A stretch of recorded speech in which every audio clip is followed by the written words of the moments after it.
உலகமே நிறவெறி அப்படிங்கிற இருட்டுல சிக்கி தவிச்ச காலகட்டத்துல கருப்பின மக்களுக்குன்னு முளைச்ச நெருப்பு விதை நெல்சன் மண்டேலா. வாழ்நாளுல மக்கள் மக்கள் அப்படின்னு மக்களுக்காகவே தன்னோட வாழ்க்கையை அர்ப்பணிச்சு போராடிய ஒரே காரணத்திற்காக 27 ஆண்டுகள் சிறையில் அடைக்கப்பட்டு தன்னோட வாழ்நாளுல பாதி நாள சிறையில் கழிச்ச மக்கள் நாயகன் நெல்சன் மண்டேலா. தென்னாப்பிரிக்காவுல கருப்பின மக்கள் பெரும்பான்மையா இருந்தாலும் அவங்க உரிமைகளும் உடைமைகளும் பறிக்கப்பட்ட அதே நேரத்துல அதே தென்னாப்பிரிக்காவுல நிறவெறி அப்படிங்கிற இருட்ட நீக்க ஒரு சூரியன் உதிக்குது.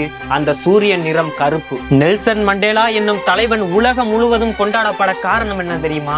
100 நாள் 100 வீடியோ சேலஞ்சில் இன்னைக்கு day 7. Welcome to the series of.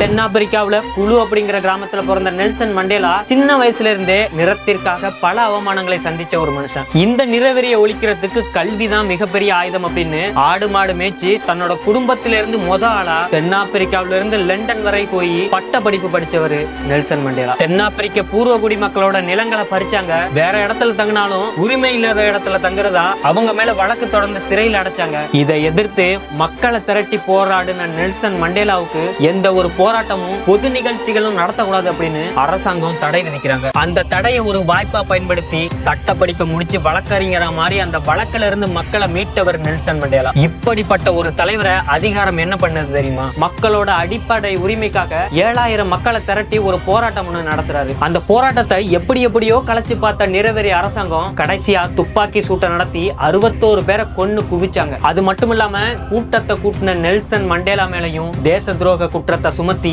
27 ஆண்டுகள் சிறையில் அடைக்கிறாங்க. அந்த சிறையில மக்களுக்காக போராடின ஒரே காரணத்துக்காக உடல் ரீதியாவும் மன ரீதியாவும் பல கொடுமைகளை அனுபவிக்கிறாரு நெல்சன் மண்டேலா. 6க்கு 7 அப்படின்னு ஒரு சின்ன அறையில கல்லு உடைக்கிறது, கட்டாந்தரையில படுக்கிறது அப்படின்னு பெத்த பையனோட இறுதி சடங்குக்கு கூட அனுமதிக்கப்படாம படிச்ச பட்டதாரியான நெல்சன் மண்டேலா 27 வருஷம் கடுமையான சிறை தண்டனையில இருந்தாரு. 27 ஆண்டுகள் கழிச்சு நெல்சன் மண்டேலா விடுதலை ஆகிறாரு. பத்திரிகையாளர்கள் எல்லாம் அவரை சுத்தி உங்களை சிறைக்கு அனுப்புனவங்களை நீங்க பழி வாங்க போறீங்களா அப்படின்னு கேக்குறாங்க. அதுக்கு அவர் சொன்ன வார்த்தை என்ன தெரியுமா? மறப்போம், மன்னிப்போம், கடந்து செல்வோம் அப்படின்னு கடந்து போறாரு. தென்னாப்பிரிக்க நாட்டோட முதல் கருப்பின அதிபராகிறாரு நெல்சன் மண்டேலா. இன்னும் கொஞ்ச நேரத்துல மக்கள் கிட்ட பேச போறாரு. லட்சக்கணக்கான மக்கள் கீழே காத்துக்கிட்டு இருக்காங்க. அந்த சமயத்தில் நெல்சன் மண்டேலா மேடை ஏறி சொன்ன வார்த்தை என்ன தெரியுமா? என் அன்பு மக்களே, உங்கள் காயங்களை ஆற்றும் நேரம் வந்து விட்டது அப்படின்னு சொல்றாரு. கூடி இருந்த எல்லா மக்கள் கண்ணிலையும் கண்ணீர். அந்த கண்ணீர் வெறும் கண்ணீர் இல்ல, பல நூற்றாண்டுகளை அனுபவிச்ச வழி அப்படின்னு சொல்லலாம். அது மட்டும் இல்லாம அவர் சிறையில சித்திரவதை பண்ணின சிறை அதிகாரிகளையும் அழைச்சி விருந்து கொடுக்கிறாரு மனிதநேயவாதி நெல்சன் மண்டேலா. உலகிலேயே